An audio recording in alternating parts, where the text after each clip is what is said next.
To the memory of the deceased author, Master W. Shakespeare, by Leonard Digges, and the Rosicrucian-Freemasonic Stratford Monument, commissioned by Francis Bacon.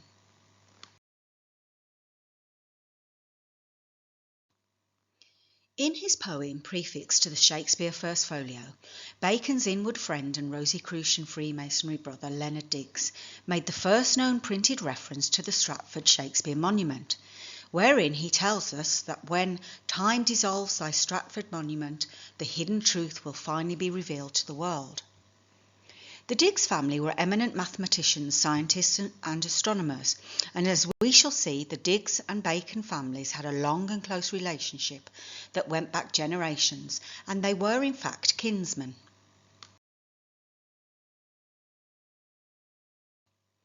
It is truly remarkable how little is known about Leonard Digges, a contributor of a verse to the most famous secular publication in English and world literature. Until recently, the entry for Digges in the Dictionary of National Biography by the Shakespeare Authority, Sir Sidney Lee, published in 1888, was the primary source for the known biographical details about his hidden and obscured life.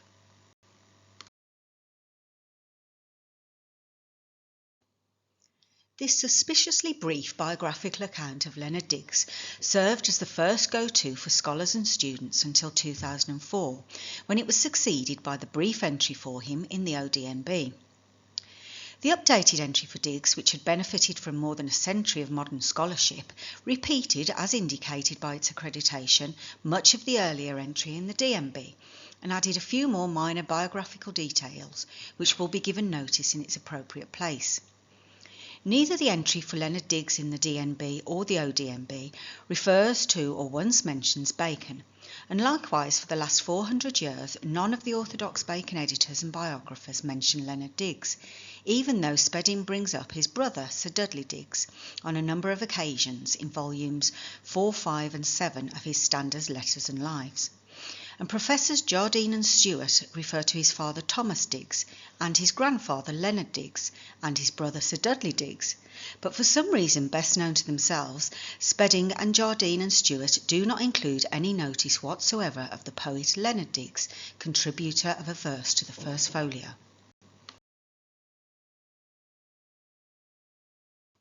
The obscured and virtually unknown relationship between the Bacons and Digges went back to the middle of the 16th century, which continued through to the middle of the 17th century with the important poem by Leonard Digges, prefixed to the edition of the Shakespeare poems in 1640. His grandfather, Leonard Digges, after whom he was named, was one of the first generation of English mathematical authors to issue works in the vernacular. However, only 2 of his works were published in his lifetime. According to Fuller, he was the best architect in that age for all manner of buildings, for conveniency, pleasure, state, strength, being excellent at fortifications. These and other interests he shared with his special patron, Nicholas Bacon.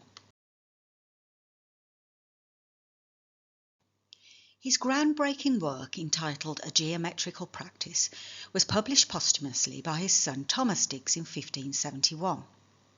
He dedicated the work to Lord Keeper Sir Nicholas Bacon in the fulfilment of the wishes of his father, who had discussed mathematics and the sciences with Bacon, who had served as a very special patron to his father and patron and protector to himself. Opposite the first page of the dedication to Sir Nicholas Bacon is a full-page reproduction of the Bacon family coat of arms with its Latin motto Mediocria Firma, topped with the crest of a boar, a coat of arms inherited by his son Francis Bacon, which appears in various editions of his works.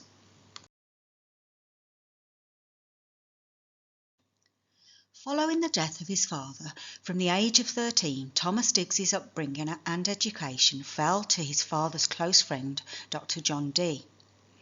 Thomas would later refer to his master and mentor, Dr. Dee, as his second mathematical father, and in turn Dee considered Digges as my most worthy mathematical heir.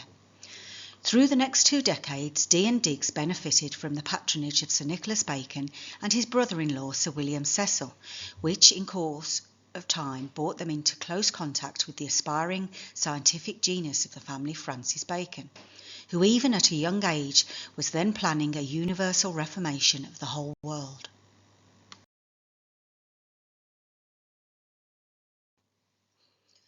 On his return to England in March 1579, for a time Bacon resided with the Earl of Leicester, his secret biological father, at Leicester House on the Strand, which was evidently visited by Thomas Digges during the same period. It was at Leicester House that Bacon and Philip Sidney and other inward friends met for discussions about philosophy, literature and science, whose number most probably included Thomas Digges, now working under the patronage of the Earl of Leicester, to whom he dedicated the revised 1579 edition of the military treatise Stratioticus, a dedication curiously sprinkled with some Baconian-like language and phraseology.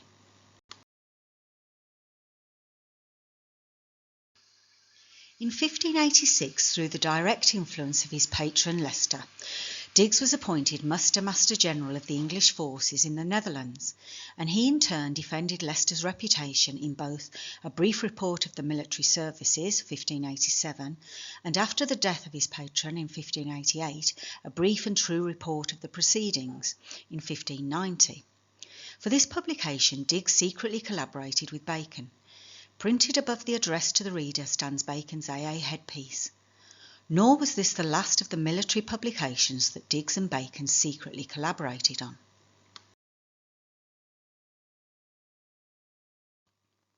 His military concerns, largely generated from his practical experience, were reflected in a new revised and augmented edition of the Stratioticus, which contained the same Bacon AA headpiece. The 1590 second edition of Stratioticus was printed by Richard Field, who not too long after printed Bacon's two Shakespeare poems dedicated to the Earl of Southampton, Venus and Adonis and the Rape of Lucrece.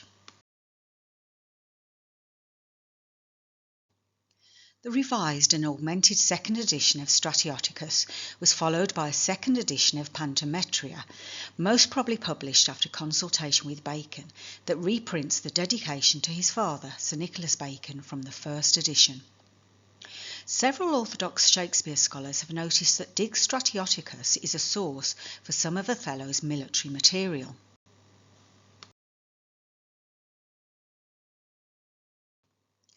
There is another very important piece of information not recorded in the extensive Bacon biographical canon.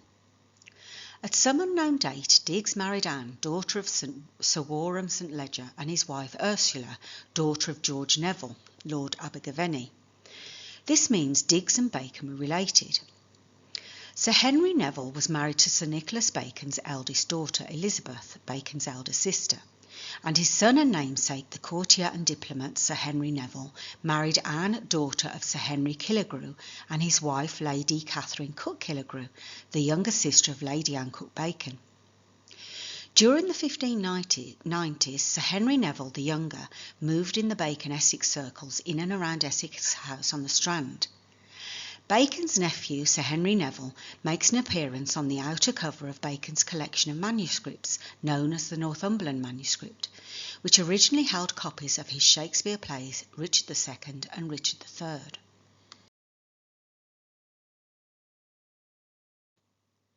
On the top left-hand side of the outer cover containing its contents, the name Neville can be seen in two places, above the punning motto of the family, Nevile Velis. Perhaps, writes its editor, this gives a clue to the original ownership of the volume, as it seems to indicate that the collection was written for or was the property of some member of the Neville family. If the Northumberland manuscript was at one time or another in the possession of Bacon's nephew, Sir Henry Neville, and other members of the Bacon-Neville family, it might conceivably have been seen by Thomas Digges, who may have been in possession of another copy of the same, which also may have housed manuscript copies of Bacon's Shakespeare plays Richard II and Richard III. The marriage between Thomas Digges and his wife Anne produced 4 surviving children, 2 daughters, Margaret and Ursula, and 2 sons, the politician and diplomat Sir Dudley Digges and his younger brother, the poet and translator Leonard Digges.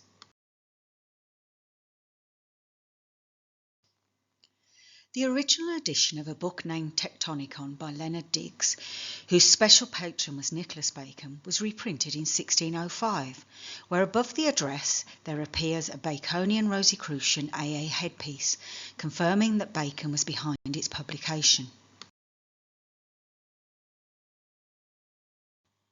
For someone so inextricably linked to Shakespeare, or to be more precise, the First Folio and the important 1640 edition of the Shakespeare poems, there is to the present day, as we have seen, very little known about Leonard Digges. His brief entry in the DNB amounts to a single paragraph, and its revised version in the ODNB to less than a single page. As with his brother, we have no information of his early life or education. At the age of 15, he went to University College, Oxford in 1603 and graduated with Bachelor of Arts in October 1606. Having left Oxford, he shortly after travelled abroad for a period of study in foreign universities, which may have included some secret courier work on behalf of Bacon, carrying information and intelligence as well as manuscripts and books to printers and publishers and members of his Rosicrucian Freemasonry Brotherhood.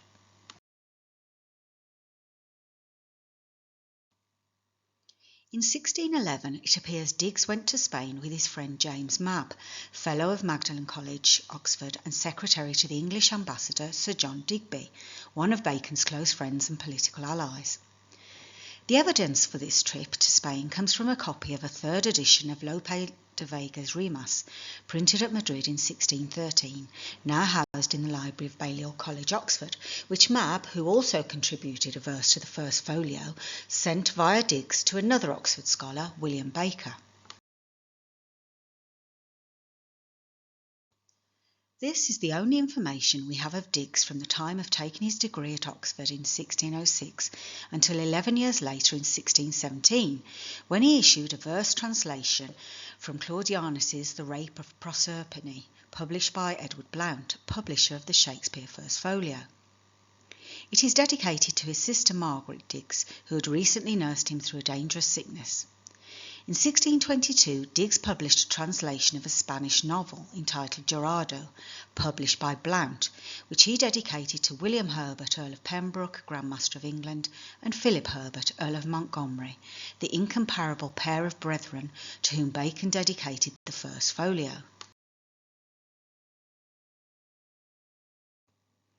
In his dedication, he uses the phrase, though a stranger rather than an intruder. The Earl of Pembroke, Grand Master of England, would have readily understood the enigmatic, though a stranger rather than an intruder. In Freemasonry, a stranger is a person not known to be a Freemason to those outside the Brotherhood, and a cowan or intruder is not a Freemason, and hence unwelcome in a Freemason's lodge.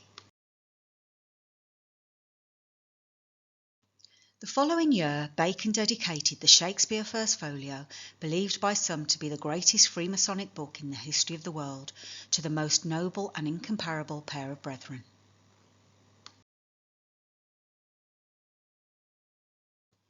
To this Freemasonic masterpiece, Leonard Digges contributed the commendatory verse. It will be observed that the first line of the verse contains 39 letters, F. Bacon in simple cipher, and the last line contains 33 letters, Bacon in simple cipher.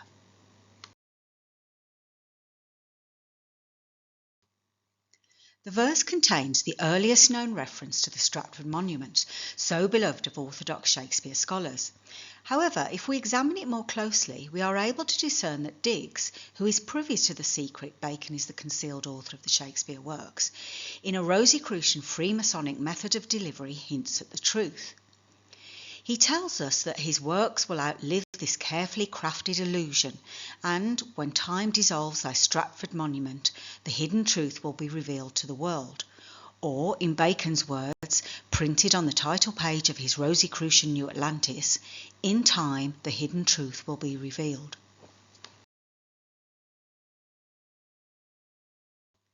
It appears that the Stratford Moniment was erected sometime before 1623. The monument is attached to the north wall of the chancel in Holy Trinity Church, overlooking the presumed grave of William Shakespeare, which bears an epitaph, but remarkably no name.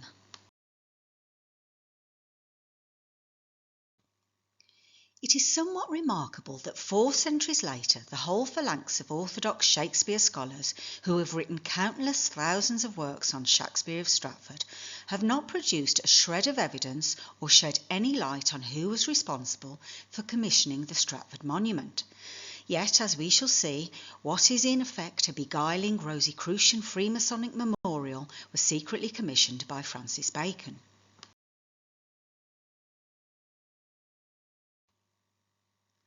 On the present-day tablet of the Stratford Monument there is the following engraving.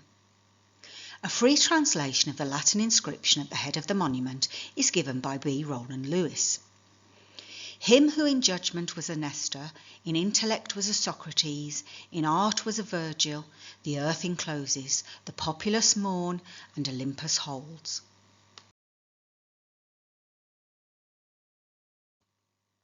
In the months following Bacon's recorded death, his private secretary and Rosicrucian brother, Dr. Rawley, compiled and published a commemorative work in his honour entitled The Memory.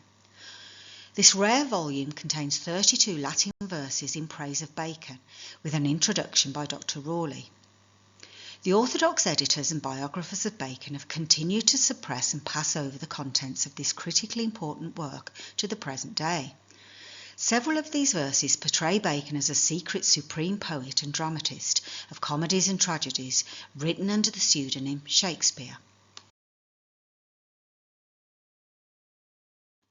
There are some remarkable parallels between the Stratford Monument and Bacon's commemorative verses. On the Stratford Monument, a Nestor in judgment, Bacon's memory verses, for if venerable virtue, if wisdom's wreaths make an ancient, you are older than Nestor.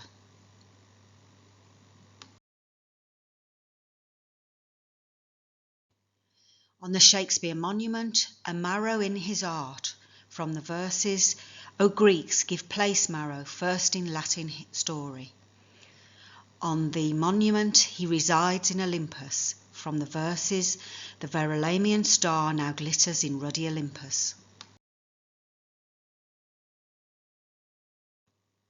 The first line of the English verse beneath it on the Stratford Monument reads, Stay, passenger, why goest thou by so fast? From the Bacon verses we have Stay, traveller, your steps, and again in Elegy 13, Stay your advance and leave to posterity what will delight the coming ages to discover.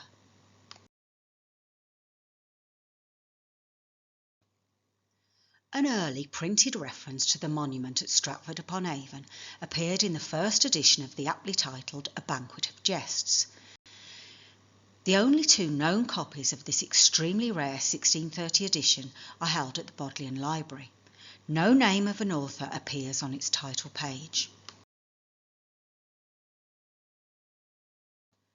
Written against the entry number 159 is Stratford upon Avon, the corresponding text of which is given here.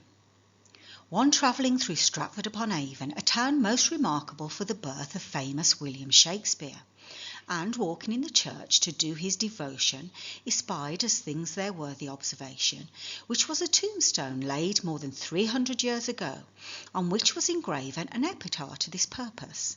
I, Thomas, such a one, and Elizabeth my wife, here under lie buried, and no reader I.R.C. and I, Christoph Q, are alive at this hour to witness it. The jest is probably best described as a Rosicrucian ludibrium. It will be noted that the passage signs off with, and no reader I.R.C. and I, Christoph Q, are alive at this hour to witness it. I assume the initials I.R.C. stand for Ben Jonson of the Rosy Cross, with I, Christoph Q being of similar ilk. The jest appears on page 157, Fra Rosy Cross in simple cipher, the numerical seal of the Brothers of the Rosy Cross. If we now look closely at his pseudonym, William Shakespeare, we see above it in the second line the letters O-N, underneath these in the third lines the letters A-B, and below it in the fifth line the letter C, spelling out the name Bacon, conveying the secret cryptographic message that Bacon is Shakespeare. Thus, the carefully constructed cryptogram conveys the secret that the Stratford Monument, placed there by Bacon and his Rosicrucian brotherhood, presenting the illiterate, semi-illiterate William Shakespeare of Stratford as the author of the Shakespeare poems and plays, is a merry jest, a Rosicrucian Freemasonic illusion, all hidden in plain sight. O Lord, such fools these mortals be.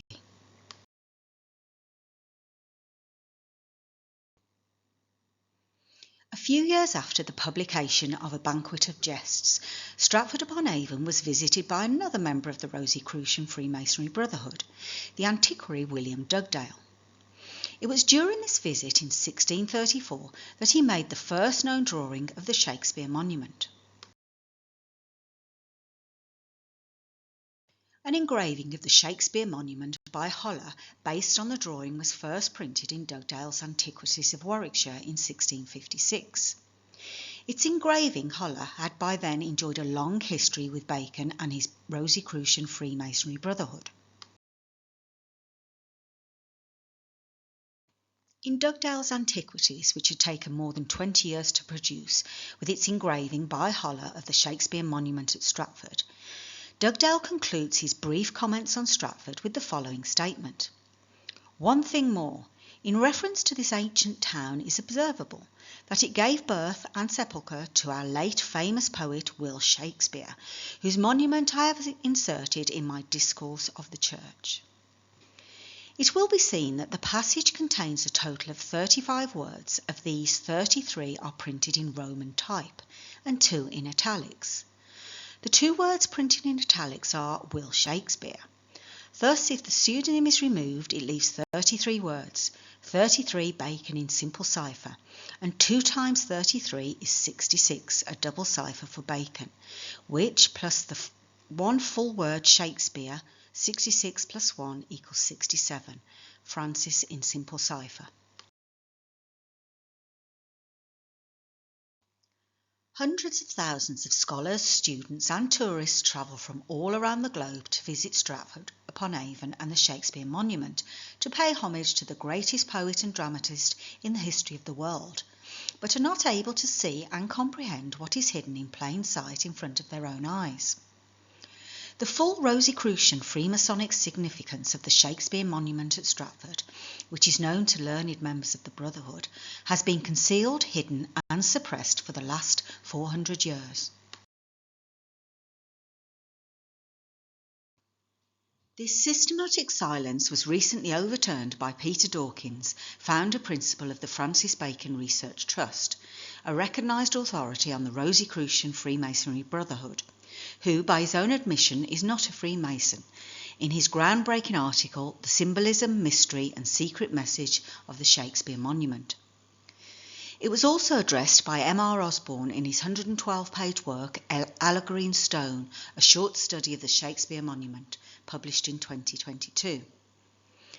In contrast to Dawkins, while Osborne, a descendant of the Shakespeare family, was apparently not a Baconian, he is a member of the secretive Societas Rosicruciana in Anglia, whose admission rules require that its members have achieved the rank of Master Mason of a Grand Lodge under the auspices of the Grand Lodge of England.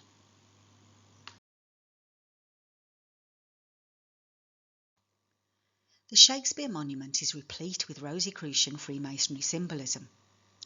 There are the 2 putti, a representation of a naked child or cherub, above the monument representing Adam's labour with the trowel, symbolically used to spread brotherly love among humankind, a key tool of modern speculative Freemasonry. The sandstone skull, a profoundly Masonic symbol situated at the top of the monument, reminds us of the Grand Lodge above is never far away. Here on the Shakespeare Monument, the black marble Corinthian columns represent the Freemasonic columns that beautify and adorn Freemasonic lodges all around the world.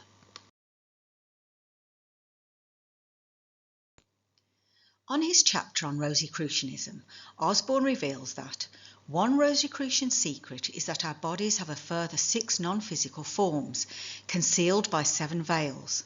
The 7 roses above Shakespeare's head on the monument refer to this Rosicrucian doctrine of the 7 aphorisms or sevenfold soul.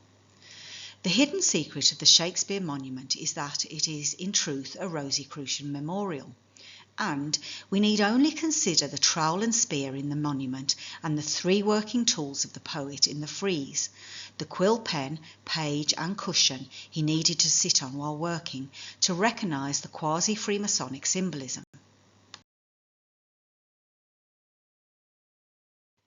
The Shakespeare Monument is a Baconian-Rosicrucian-Freemasonic cryptogram, concealing and revealing its hidden architect and secret author of the Shakespeare poems and plays. It is, as Peter Dawkins points out, a critical gateway into the heart of the mystery of Shakespeare, which when fully revealed has very far-reaching consequences that will demand the rewriting of history and change forever the face of Baconian Shakespearean scholarship.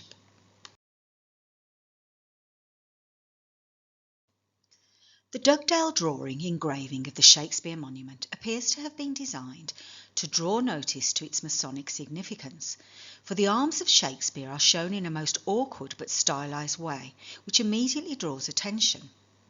These arms are disposed such that they portray the geometrical form of the Masonic square and compass, the single most universally identifiable symbol of Freemasonry. The upper arms and head form the compass, i.e. pair or set of compasses, the lower arms and hands the square.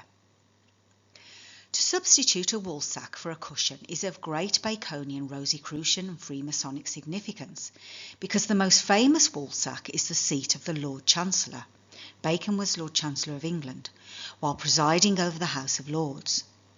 The lions shown crowning the pillars alludes to the lion's paw, the grip used in the third-degree ritual to resurrect or raise up the Freemason from darkness into light.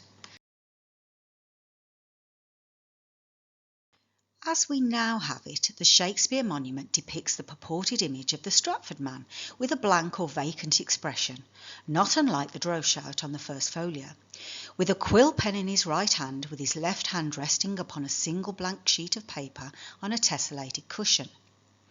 The blank sheet on the monument indicates that the actor William Shakespeare has never written anything in his whole life, no Shakespeare poems or plays, and at the same time throws a sidelight on his lack of education and illiteracy. A tessellated cushion is what we would expect to see, discloses Dawkins, on the seat of a Grand Master of Freemasonry. The cushion on the monument, he observes, is depicted with golden tassels at its four corners and a gold cord around it linking the tassels. In Freemasonry, the lodge floor or carpet, and the tracing board each have a tessellated border consisting of a cord connecting four tassels, one at each of the four corners. The tassels represent the four cardinal virtues: prudence, temperance, fortitude, and justice. The Shakespeare Monument, like the First Folio, which is dedicated to the Grand Master of England, is replete with Baconian-Rosicrucian Freemasonic symbolism, codes and ciphers, which read and deciphered repeatedly reveal and confirm that Bacon is Shakespeare. Dawkins draws his revelatory article to a close by revealing the Baconian ciphers inserted by Bacon in the Stratford Shakespeare Monument.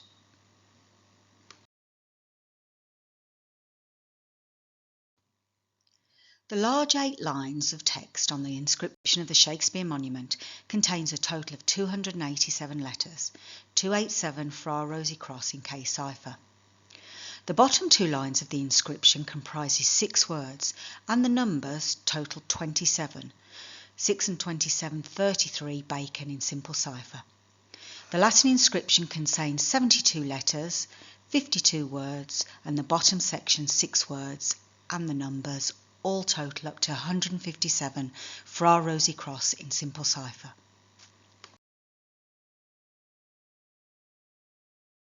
These are the cipher seals of the Rosicrucian Brotherhood, which are also found in the prefatory pages of the Shakespeare First Folio. Fra Rosicross stands for Fratus Rosicross, Brothers of the Rosy Cross, or alternatively, as intimated by the Rosicrucian brother, Dr. John Wilkins, who was the first secretary of the Baconian-Rosicrucian Royal Society, it also stands for Francis Rosicross. In his Mathematical Magic in 1648, Dr. Wilkins makes the following remarkable disclosure. Such a lamp is likewise related to be seen in the sepulchre of Francis Rosicross, as is more largely expressed in the confession of that fraternity. The passage contains a deliberate error, a device used by the Rosicrucian Brotherhood when disclosing a secret about Francis Bacon. The sepulchre with the lamp in its vault is described not in the Confessio Fraternitatis, but in the preceding First Rosicrucian Manifesto, the Fama, with the passage cryptically indicating that Francis Bacon, Francis Rosy-Cross, was the secret founder of the Rosicrucian Brotherhood and secret author of its 2 manifestos. A few feet below the Shakespeare Monument stands the presumed gravestone of William Shakespeare of Stratford, which bears its famous epitaph. The inscription contains 106 letters and 3 symbols, with each symbol comprising 2 letters, one placed directly above the other. If we count the symbols as 6 and deduct them from the letters, 106 minus 6 equals 100. It yields Francis Bacon in simple cipher. And in like manner, if we count the symbols as 3, 106 minus 3 equals 103. It yields Shakespeare in simple cipher, once more revealing and confirming that Francis Bacon is Shakespeare. In his poem prefixed to the Shakespeare First Folio, Bacon's inward friend and Rosicrucian Freemasonry brother Leonard Digges made the first known printed reference to the Stratford Shakespeare Monument, wherein he tells us that when time dissolves thy Stratford Monument, the hidden truth will finally be revealed to the world. In other words, as stated around the title page of New Atlantis, in time the hidden truth will be revealed, namely that Francis Bacon is our secret Shakespeare.